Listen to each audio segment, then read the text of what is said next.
अस्सलाम वालेकुम नाजरीन, welcome back to my YouTube channel. आज की वीडियो में हम एज रिलेटेड चेंजेस देखेंगे जो कि स्केलेटल मसल में आ रहे होते हैं। तो शुरू करते हैं अपनी आज की वीडियो।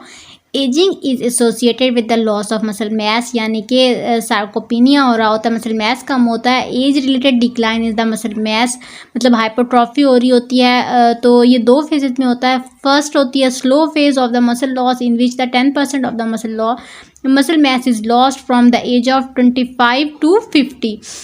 25 जैसे ही एज क्रॉस होती है तो 25 से 50 के दौरान 10% मसल मैस कम होने लग जाता है। इस केस में अगर आपको कोई भी डिजीज़ नहीं है, अगर डिजीज़ है तो जाहिर सी बात है इससे ज़्यादा जैसा कि अगर आप डायबिटिक पेशेंट हैं तो 10% से ज़्यादा आपका मसल मैस लॉस होगा। उसके बाद रैपिड लॉस होता है 50 के बाद। रैपिड लॉस मसल मैस में होने लग जाता है जिसमें जो है आपका 50 to 80 ईयर्स तक 40% मसल मैस कम हो चुका होता है। 80 के बाद आपका 1/2 ऑफ द टोटल मैस बच जाता है। इसके साथ ageing result in the loss of fast fibre. Fast fibre कम हो जाते हैं और स्लो फाइबर ज़्यादा हो जाते हैं, ये भी एजिंग के रिजल्ट में हो रहा होता है। इसके अलावा loss of muscle size and strength observed in inactive olders. अब मैस तो कम हो रहा था लेकिन साइज और स्ट्रेंथ भी कम होने लग जाएगी उन बूढ़ों में जो कि आइसोलेटेड रहते हैं, एजिंग पॉपुलेशन में रहते हैं, उनमें स्ट्रेंथ नहीं है, एक्टिव नहीं है वो, उनमें तो ये ज़्यादा चांसेस होने लग जाते हैं। Classic example of the disuse muscle atrophy in young individual is the reduction in the muscle size. Muscle size जो है कम होने लग जाता है इनएक्टिव लोगों में, खासकर एजेड लोगों में, तो जो इनएक्टिव होते हैं। This example further illustrate the skeletal muscle is a highly plastic tissue that respond to both use and disuse. ठीक है, इसको अगर इस तरह से कहा जाए तो ये प्लास्टिक का मटीरियल है कि ये यूज़ और डिसयूज दोनों को ही इफेक्ट करता है, तो गलत नहीं होगा। यूज़ हमने एक्सरसाइज की फॉर्म में देखा कि किस तरह फाइबर्स जो है हाइपरट्रॉफी भी हो रही थी, हाइपरप्लेजिया भी हो रहा था। डिसयूज हमने एजिंग की केस में देखा जिसमें जो है सारा कुछ डिक्रीज हो रहा था। Does ageing empire skeletal muscle ability to adapt to physical training? The answer to the question is no। मतलब फिजिकल ट्रेनिंग अगर एजिंग के केस में भी करवाई जाए तब भी वो जो है हाइपरट्रॉफी और हाइपरप्लेजिया के केस में आ सकते हैं, लॉस उनका कम हो सकता है और रिकवरी की तरफ आ सकते हैं।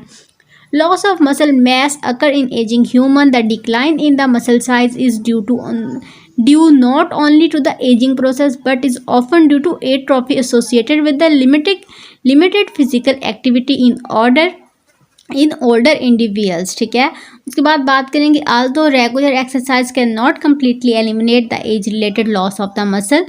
As related loss regular exercise से कम किया जा सकता है लेकिन ये कम्प्लीटली एलिमिनेट नहीं किया जा सकता।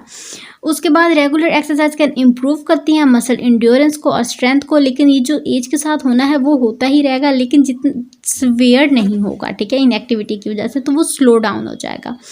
In manner similar that observed in the young people, scientists continue to search for the safe and practical ways to increase the skeletal muscle mass in elderly people। वो सोचते रहते हैं ऐसे वेज जिससे skeletal muscle mass को safely older people में बढ़ाया जा सके। In new and existing technique that can restore muscle strength in the older elder involves gene replacement therapy।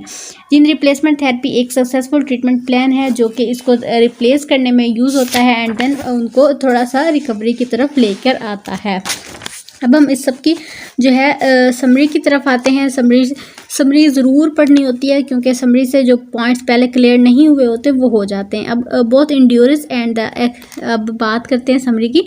Both endurance and the resistance exercise training have been shown to promote a fast to slow shift। ठीक है, fast to slow shift करने में use होती है। इसके अलावा prolong period of muscle disuse, जैसा कि बेड रेस्ट, इमोबिलाइजेशन था तो मसल एट्रोफी की तरफ आ रहा था, एक्सरसाइज से वो दोबारा मूवमेंट की तरफ आ रहा था, उसमें इंक्रीज हो रहा था सब कुछ। Ageing is associated with the loss of muscle mass. The age related loss of the muscle is slow from the age 25 to 50 but increase rapidly after 50 years. 25 to 50 तक 10% लॉस होता है, जैसे ही आप 50 क्रॉस करते हैं 50 to 80 तक 40% होता है एंड 80 अबव में 50% से ज़्यादा जो है लॉस हो चुका होता है।